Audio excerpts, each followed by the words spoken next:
Wow. So I agree. I'm glad that you said it. I'm tickled pink. I'm tickled pink right now, Julie, because I think I hate that idea of the work because most of us fucking hate work. Yeah, yeah. Well, we had this discussion earlier, and you didn't really like this word either, but it resonates with me, and that is, um, I like, I like the idea of practice Mm. because I think that there is a difference between going about life in without awareness, and it's still a spiritual journey, and going through life with awareness. Those are both spiritual journeys. Those are both still all happening. No, neither one is greater than or less than the other, but the experience of the individual, I would say, varies greatly. And I think that for me, when I am talking about the work, I'm talking about participation with life. And when I'm not participating with life, I'm not really doing my part, you know? Not saying that that's bad, or or the things that happen during those moments are bad or not spiritual. I don't think that at all. But I think, oh wow, I definitely I see myself falling out of participation a lot of times, like without really being present. I would say that's what that means to me. So I like the words practice, participation, presence. Because that to me is I guess this concept of the work, you could say. Yeah, because I think there has to be a little bit of a distinction, otherwise we're not really talking about anything. you know? Right. Yeah, that's a good point. Thank you for sharing that. And I really like your idea of participation. Am I participating? And it'd be easy right now for me to say, well, when are you not participating? Right? It'd be easy, Yeah. right? It'd Well, be there's parts of me that aren't. right. You know, You're right. Yeah. only parts of us. There's only that there's many times when I'm not connected to the observer. And the question that came back to me when I asked that in my mind as you were saying it, um, was, well, are you aware of when you're participating? Are you aware of how you're participating? Are you aware that you're choosing how you're participating? And I think for me, that idea, and we've talked before about choice, that idea of choice becomes even bigger when it comes to participation. Like, how am I choosing to participate? Yeah. And am I aware of that choice? And so that's where. Do I really even have a choice in certain matters? Oh man. Oh man. I don't believe in free will. I just don't believe in it. Like, the more I think about it and spend time with it, and I say that today on July 12th, 2017, and a year from now, I might be back saying I believe in free will again. But I think the idea of having free will, when you look at it from a biological, neurological, it doesn't make a lot of sense to me. When I look at it from an energetic soul contract, it doesn't make a lot of sense to me. When I look at it from a astrological, it doesn't add up. So it's like when I take all these different scientific and quote unquote, pseudoscience ideas, and my conclusion is always that there's no such thing as free will. Yeah, and paradoxically, we do have a certain level of control, you might say, around our experience of the situations that arise. I agree. I totally agree. And I think even more paradoxically for me is the fact that I can say I don't have free will, but I can observe myself saying that I don't have free will. There's another part of me that I literally, it's like I have double vision. Like, I'm looking at you, I'm looking around the room, I'm talking into the mic. But there's another part of me that, like, literally sees me talking to you. Yeah.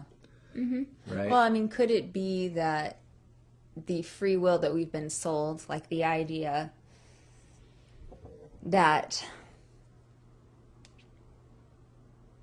that you can literally control every single thing in your life, like maybe that's not as true as the idea of like, Right. I do have free will in that I can choose my point of focus. Yes. Right. You Right, right. know, Yeah. Yeah. I think So, sometimes we get yeah. that idea of free will, like, oh well, if I have free will, then like all these different things in my life, these situations, we don't necessarily have control around all of that as much as I think we would like to believe we do. Mm-hmm. But I do believe that we have free will when it comes to our vibrational focus. And I mean, like, even just take out the word vibration, our focus, like where we choose to focus But in life. let's put the word vibration back in, though. Okay. Because for me, when you said that, I was like, oh, yeah. Because I notice that at different frequencies that I'm vibrating at, my focus does change. Mm-hmm. And the things that seem to be attracted to those different frequencies that I'm vibrating at Totally changes. draw in different experiences Yeah. that I get to choose to participate Mm-hmm. and be present with or not. Yeah. Right? And sometimes, maybe going along the idea of some of the stuff, teachings of Matt Kahn, when I allow myself to vibrate somewhere, I can change that vibration much quicker. Yeah. I can speed it up or slow it down just by allowing myself to go, oh, this is my current vibration. And so from that aspect, if you call that free will, then yeah, I guess that would be free will. Mm-hmm. You know, or some slice of free will. Mm-hmm. Right? But overall, am I free to, in the sense that I think, like you said, that we sell it here in the United States, or amongst our spiritual wellness, holistic community. I don't know if we're free as some people like, to say, especially, you know. Well, to me, it's not. We're not as in control Right. as people. I think that for me, what I see that gets preached as free will is actually control. Mm-hmm. Like, oh, I can control all of my life circumstances. If I just meditate 10 minutes You a know, day. like then only these good things are going to come into my life, and I think that Only good maybe things. on some level that's true, but I think on the majority of the level of where humanity is at, that's just not really a fully embodied truth. I don't think. I'm going to go ahead and second that and say I don't think either. It's interesting because I just heard you say only good things. Only good things are going to come in my life. I mean, that's what that idea And is to again, me. For me, that feels a really like religion. It feels like this is appropriate and that's not appropriate for me. Like that's a sin. This isn't. This is good and bad. What an interesting idea, right? What an interesting idea that is. And so for me, going back to what our original topic of this conversation is having a practice or doing the work, or, you know, having some sort of awareness around your participation of your experience, is that imprisoning you or is it empowering you? I think that idea of attracting or wanting only good things into your life is an imprisoning idea. Yeah, I mean, if we it's think an imprisoning idea. oh well, if I start doing the work, then only good things are going to happen, right? Which are things that I deem to be good, really. Mm-hmm. Which is like, okay, so these things that I judge and dictate whether or not these serve me, and I'm only going to allow these things to come into my life if I do this work. And then I think it becomes very imprisoning with that concept, that idea, because again, it's based in control, not based out of trust. And it's based in the belief that, oh, okay, so these actions will then dictate the circumstances that arise within my experience. Not necessarily true. But we can, like, so when it takes that kind of like outward projection and saying, okay, so if I do this work, then all of this stuff around me is going to change, you know, then I'm not going to have any problems with my interpersonal relationships. I'm not going to have, you know, whatever it is that we deem to be good or bad. I think that can become very imprisoning. Mm-hmm. Because then you're seeking to control always these things that are really not in your control. I mean, other people's reactions to you, responses to you, actions around you are not really in your control. I think that when I take a more inner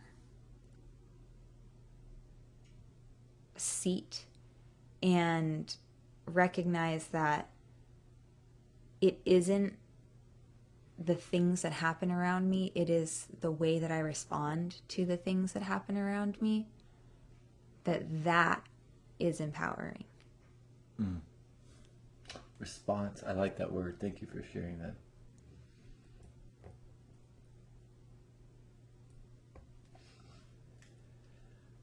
So, how I respond, or maybe how I react, for me, that is maybe the biggest telltale sign of the work. Mm-hmm. You know, is it imprisoning me? If I am still reacting to everything that's happening around me, quote unquote, to me, that feels like prison. Because I will always be a slave to my reactions. Yeah. And I know what that feels like. I've been that emotionally reactive drama queen. Yeah. And I think that there are parts of me that are still that way. Right. And I want to be an emotion. And there's a paradox. Because there's parts of me that when I see a whale in the open ocean, like swim past me, I want to be an overly emotional, like drama queen to that thing. Because it's amazing when I look up at the stars and go, holy fuck's sake. Yeah. Look at all those stars. We're like there's nothing separating us but air from that star. Like, I want to be emotionally reactive to that. I don't want to be like, well, let me see how I want to respond to this galactic beauty. Mm-hmm. Let me sit with this and process and make sure it's my true self responding to this natural phenomenon that I get to be a part of, that is me at the same time. Holy fuck, that's me, and that's right. I want to have that emotional reaction. But I don't want to have that emotional reaction when you come home and tell me, that you think I'm a piece of shit because dinner wasn't ready. And you've never done it. Which has never happened. It's never happened out loud. It's never happened out loud.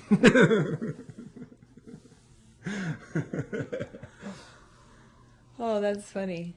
Which just goes to show that, right, it's our experience of life, not what life is actually doing. Right. Yeah, exactly. Right. But all of those things, again, I get to like kind of play with and decide, like, do I want to allow those things to imprison me or empower me? Right? Yeah. And sorry. Keep going. Do you want me to? I can write my thought down if you want to stay with you. Okay, cool. Another thing I think about, just kind of sticking with the same idea, but kind of taking a side tangent a little bit, is the idea of like doing the work or having a practice or whatever you want to call that right now to feel good about talking about it. At what point, like one of the things I experience is at one point in my life, when I was doing kind of evaluating myself, kind of taking that inward journey and going, oh, I wonder why I do that. Oh, I wonder why I do that. I kept finding myself coming up with these conclusions that were, it's because I'm fucked up in some way, because I have issues, because I'm broken, because I have problems, right? And I spend a certain period of my life walking around thinking like, oh, I'm gonna have to keep doing this, because if I don't do this, I'm just a problematic human being who's had too much trauma to ever move forward or be different. Mm-hmm. And I experience that there's certain times in my life where it's like, oh, maybe I'm doing the work and I need to like slow down. Maybe I'm doing too much work, or the way I'm using the work is really detrimental to my health. It's making me like, it's only looking at the aspects of me that I've deemed as bad, wrong. Needing to change. Right, needing to change. And that again is something I